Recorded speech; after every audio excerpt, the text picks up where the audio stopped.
క్రీస్తునందు ప్రియమైన సహోదరి సహోదరులారా, మనము దివ్య కారుణ్య జపమాలను జపిస్తూ ఉంటాము కదా.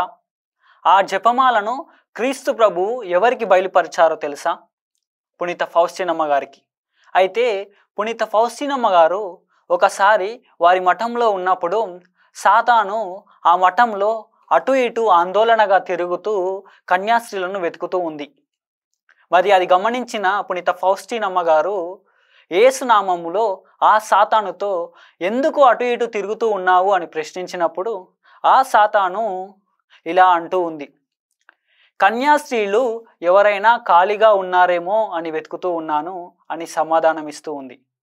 మరి అటు తరువాత పునీత ఫౌస్టినమ్మ గారు మరి ఒకసారి యేసునామములో ఆ సాతానుతో మరి క్రీస్తు ప్రభు పిలుపును అందుకొని ప్రత్యేకంగా ఆయనను అనుసరించడానికి వచ్చిన ఆత్మలలో ఏ ఆత్మలు సులువుగా నీకు లొంగిపోతాయి అని అడిగినప్పుడు ఆ సాతాను సోమరిపోతులై ఉండి ఖాళీగా ఉంటూ ఏ పని చేయనటువంటి ఆత్మలు సులువుగా నాకు లొంగుతాయి అని సమాధానం ఇస్తూ ఉంది.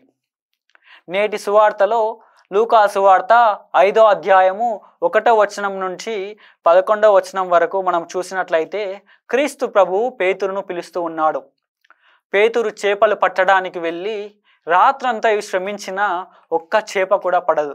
అయితే క్రీస్తు ప్రభు పడవనెక్కి వల వేయమన్నప్పుడు పేతురు వల వేయగా వల చినుగునన్ని చేపలు పడతాయి.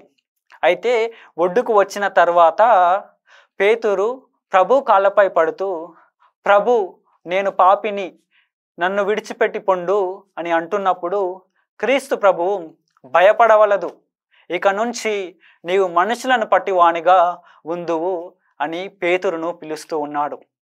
మరి పేతురు ఇతర శిష్యులు క్రీస్తు ప్రభు పిలుపును అందుకొనక ముందు శ్రమించారు, కష్టపడ్డారు, వారిని జీవనోపాధిని సాగించారు.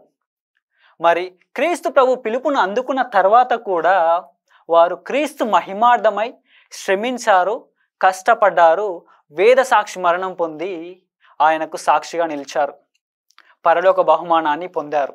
మరి ప్రియమైన సహోదరి సహోదరులారా, క్రీస్తు కొరకై శ్రమించి ఆయనకు సాక్షిగా నిలవటానికి బాప్తిజమము ద్వారా ప్రత్యేక పిలుపును అందుకున్న మనము క్రీస్తు మహిమార్థమై శ్రమించి కష్టపడుతున్నామా, లేక సోమరిపోతులమై సాతానుకు లొంగుతూ పాపంలో పడిపోతున్నామా అని ఆత్మ పరిశీలన చేసుకోవాలి.